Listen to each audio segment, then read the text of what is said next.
El tema de hoy es membrana plasmática y sus componentes. Primero definamos qué es la membrana plasmática. En pantalla tenemos un dibujo representativo de una célula.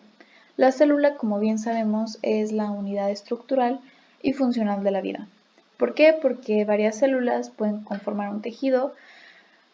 Algunos tejidos juntos van a conformar un órgano y varios órganos a su vez que funcionen en sinergia van a conformar un organismo como el organismo humano.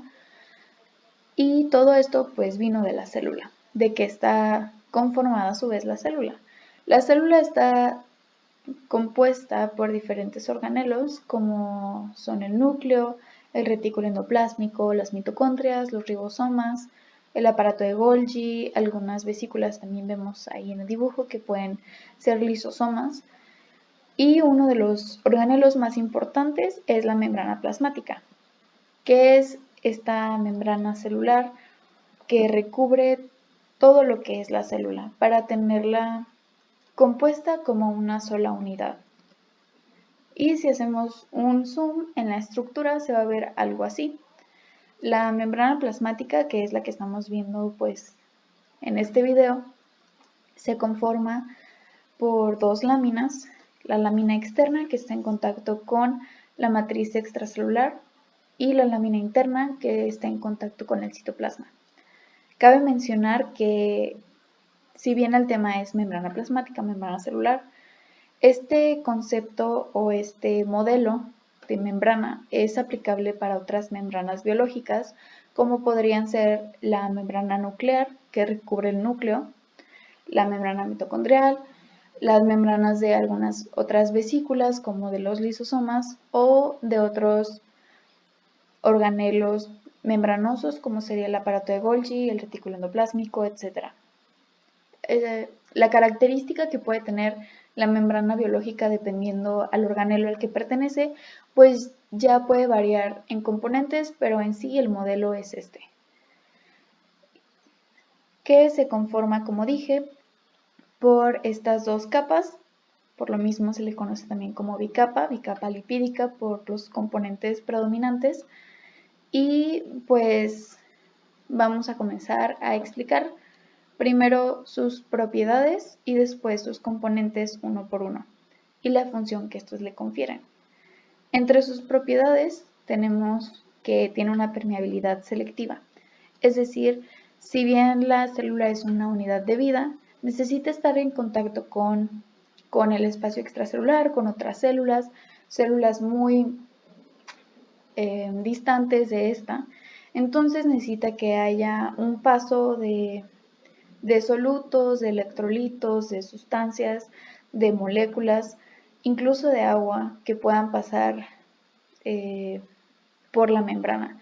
Pero esto no significa que el paso deba ser libre. La permeabilidad selectiva es una propiedad que se explica más como el control del transporte que pase a través de esta membrana, ya sea de fuera hacia adentro o de dentro hacia fuera de la célula. También es importante resaltar la fluidez de la membrana. Tiene estas diferentes componentes, pero estos no son estáticos. Estos pueden moverse y así adaptarse a las necesidades de la célula, ya así también como para el transporte de vesículas, ya sea del citoplasma hacia el exterior para poder liberar hormonas, neurotransmisores, o de afuera hacia adentro como sería la fagocitosis. Todo estos transportes o estos mecanismos de transporte se llevan a cabo por fusión de membranas, que esto es esencial que exista una fluidez para poder cambiar la estructura, la conformación de la membrana en su momento. Si no, no podría darse. Y pues obviamente la compartimentalización de la célula, que esta membrana rodee la célula. ¿Por qué? Porque si tenemos todos los otros organelos juntos, pero no están delimitados por una membrana, no van a tener la función, no van a tener un gradiente de concentración que permita el flujo de algunos iones, no van a tener, por ende, un potencial de acción que pueda hacer que que se conduzca un estímulo eléctrico y pues no, o sea, esto nos quita funcionabilidad de la célula. Y pues también nos da interacción con el medio, como dije. En todas estas necesitamos ser una unidad, pero estar en contacto con el medio extracelular, puesto que somos un organismo conformado por millones y millones de células que necesitan estar todas en contacto. Y comenzamos con los componentes. Primero, la primera macromolécula que vamos a estudiar son los lípidos. Y aquí tenemos a los fosfolípidos y al colesterol. Dentro de los fosfolípidos vemos también un poco de esfingolípidos, pero como están en mucho menor proporción que los fosfolípidos, no se les da su icono característico. Y comenzamos con los fosfolípidos. Estos son las moléculas amarillas que tenemos en pantalla, son moléculas anfipáticas, puesto que tienen naturaleza hidrófila e hidrófoba a la vez. La cabeza de estos fosfolípidos se considera polar y esta puede estar interactuando en un medio acuoso sin ningún problema, es soluble en agua, por lo que se encuentran las cabezas siempre en contacto con los medios acuosos, como sería la matriz extracelular y el citoplasma o el citosol.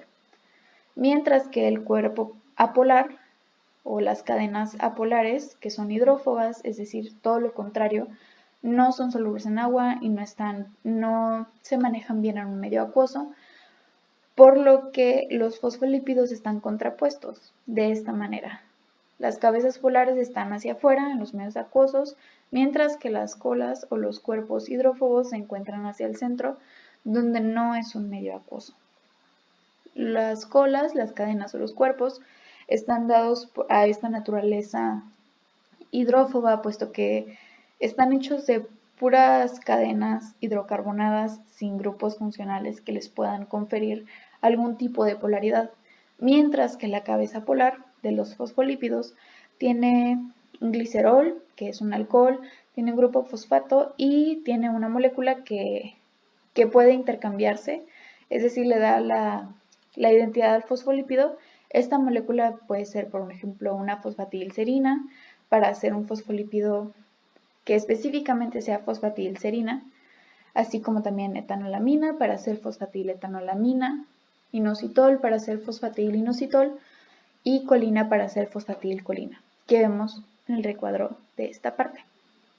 Aquí tenemos también a la esfingomielina, pero tiene un asterisco. ¿Y por qué es esto? Porque la esfingomielina no es un fosfolípido, es un esfingolípido.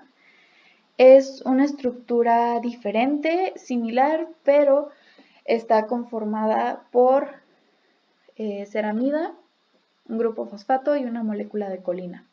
Entonces, no es un fosfolípido, pero se ve al mismo tiempo que estos, dado a la disposición y a la forma que dan a la membrana. ¿Y cuál es esta disposición especial? Podemos ver por los recuadros de color que los fosfolípidos no están dispuestos de una forma simétrica. Al contrario, en la lámina externa predominan la fosfatilcolina y la esfingomielina, mientras que en la lámina interna se encuentra la fosfatilcerina, fosfatiletanolamina y fosfatilinositol. Esta disposición le brinda, es asimétrica y por esto mismo le da la característica a la membrana de que sea asimétrica. Es completamente normal.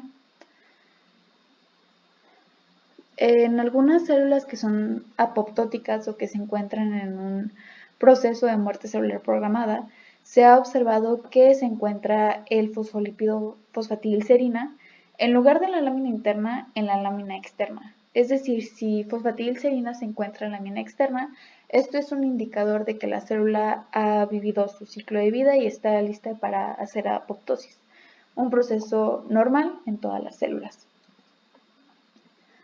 Otro lípido es el colesterol, que es un esterol de naturaleza también anfipática. Este no se se encuentra a disposición en las cabezas polares o en los límites de ambas láminas, ya sea la externa o la interna.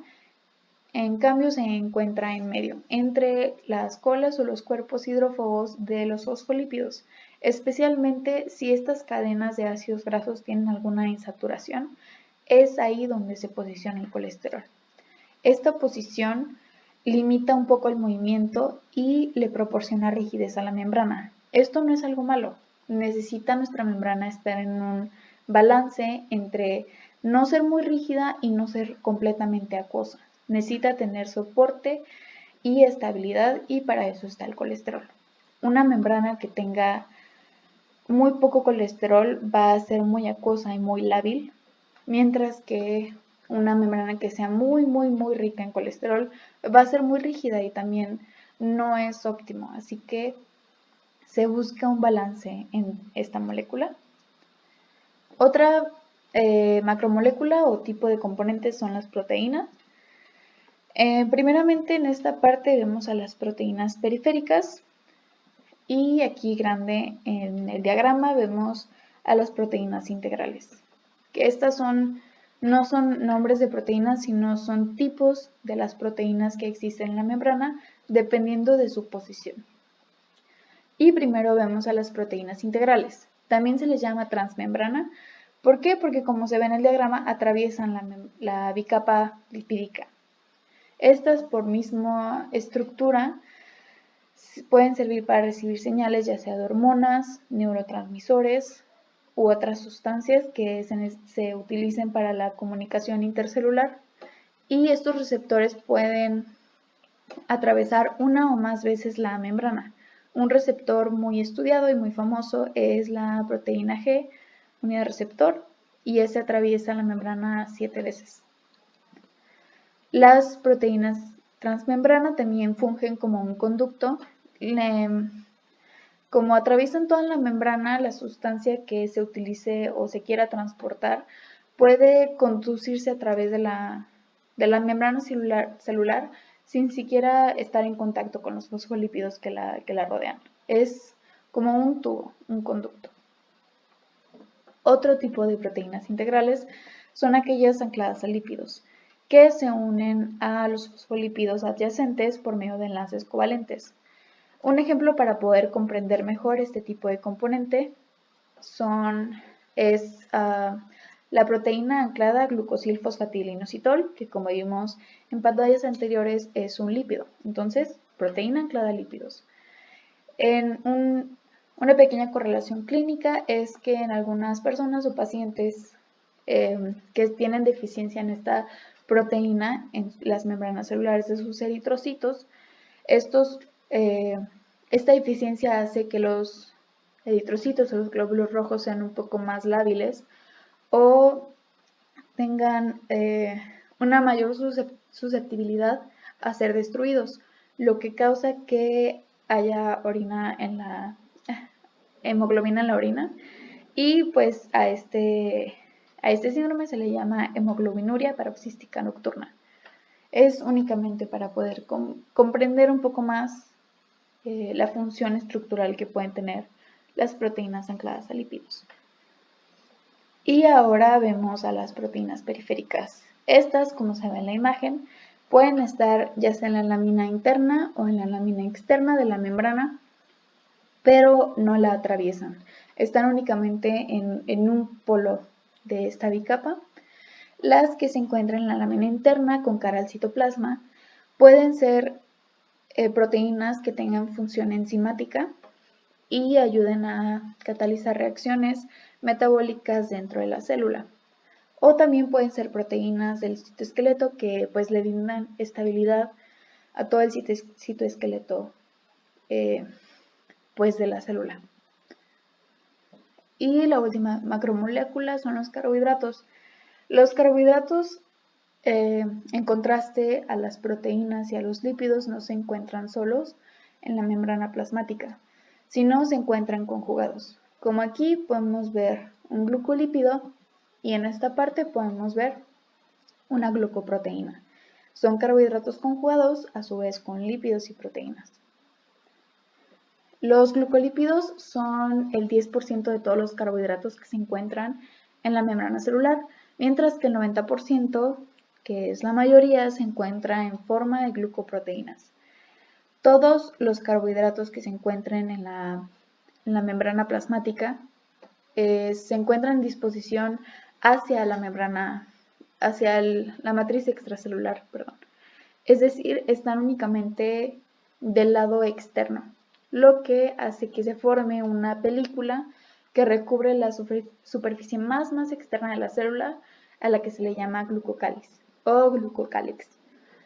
Es importante resaltar que todos los carbohidratos que se unen, ya sea lípidos o proteínas, son cadenas cortas de 2 a 10 carbohidratos o unidades de azúcar, que se les llama oligosacáridos, es decir, los carbohidratos que se unen a los lípidos o a las proteínas no son carbohidratos muy grandes, como por ejemplo el almidón o el glucógeno, sino son cadenas más cortas de 2 a 10 unidades del carbohidrato.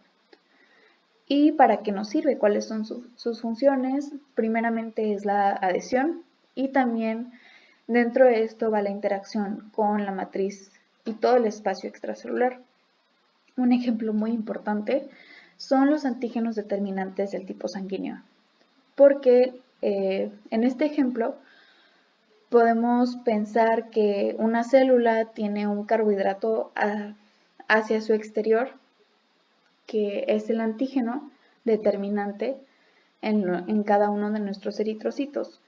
Por ejemplo, si una persona es tipo A de sangre, el carbohidrato que va a estar por fuera de la célula va a ser N-acetilgalactosamina, y eso es un identificador para que las células diferentes que están en la sangre del sistema inmune puedan reconocer a nuestros eritrocitos como propios y no los quieran destruir.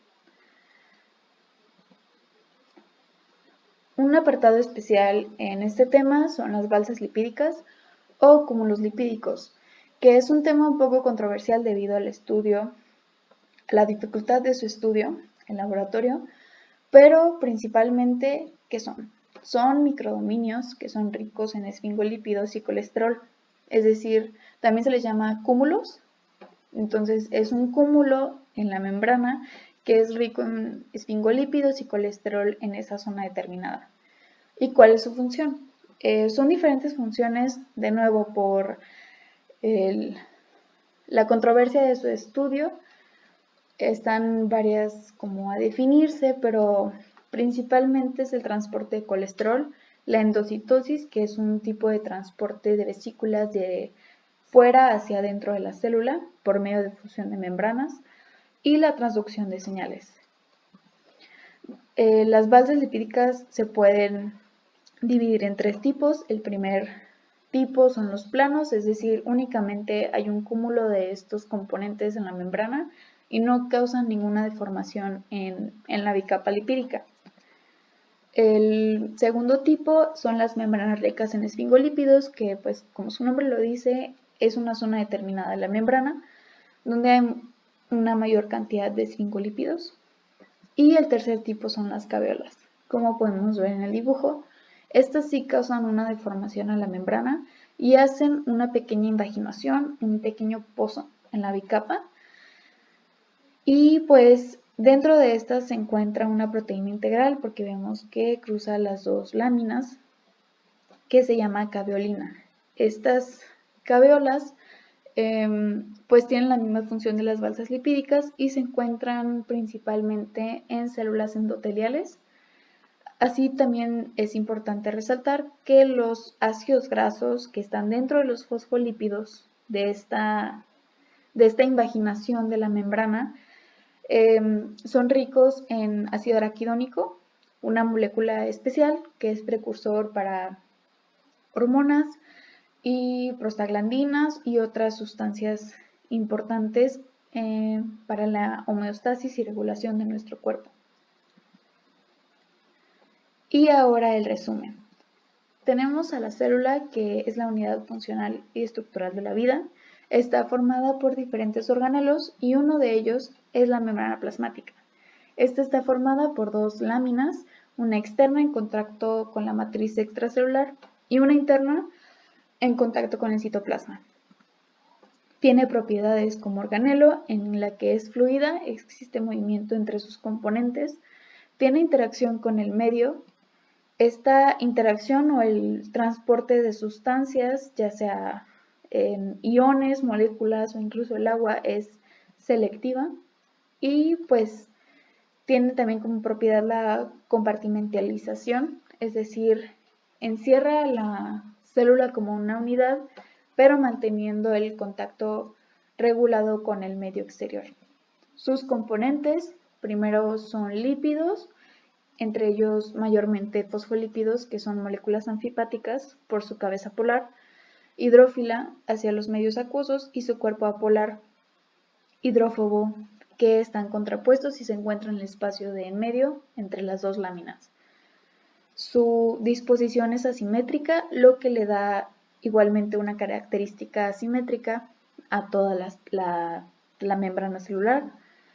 Y dentro o entre las cadenas hidrófobas de los ácidos grasos de los fosfolípidos se encuentra el colesterol, que brinda rigidez y estabilidad a la célula, así como limita el movimiento libre. Posteriormente tenemos a las proteínas, que se encuentran en dos tipos, principalmente las periféricas, que tienen funciones, si se encuentran en la lámina interna, de enzimas para procesos metabólicos interiores de la célula, así como para proteínas del citoesqueleto. Y proteínas integrales, intrínsecas o de membrana o transmembrana, que tienen funciones importantes como receptor de señales, ya sean hormonas o neurotransmisores, y es una característica importante que atraviesan la membrana.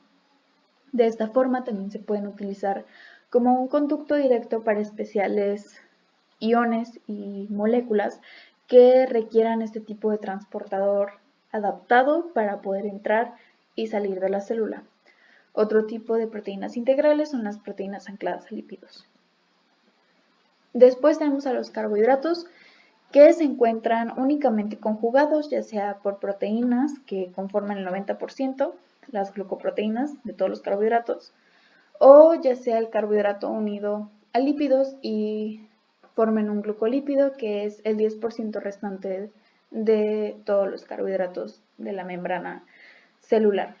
Todos los carbohidratos se deben proyectar hacia el exterior, lo que forma el glucocáliz, que es una película de carbohidratos que le confiere adhesión a la célula, además de que actúa en la interacción de la célula con la matriz extracelular. Y un ejemplo muy especial de su importancia es la presencia de antígenos específicos en los eritrocitos para la identificación de las células propias a las ajenas, y que se conoce normalmente como el tipo sanguíneo. Después tenemos una mención honorífica para las balsas lipídicas, que son microdominios de colesterol y esfingolípidos en una zona delimitada de la membrana. Estas tienen función de endocitosis, transporte de colesterol, así como de transducción de señales. Y hay tres tipos principales: los planos, que no deforman la bicapa; membranas ricas en esfingolípidos, que es un cúmulo de esfingolípidos en una región específica; y las caveolas, que sí generan una invaginación dentro de la membrana, cuya estructura contiene proteínas integrales como es la caveolina. Este tipo de ejemplo de balsas lipídicas o tipo de balsas lipídicas se encuentra especialmente en células endoteliales, y es importante su estudio a pesar de la controversia. Y pues este es el resumen y este es el video. Las referencias están en la caja de descripción.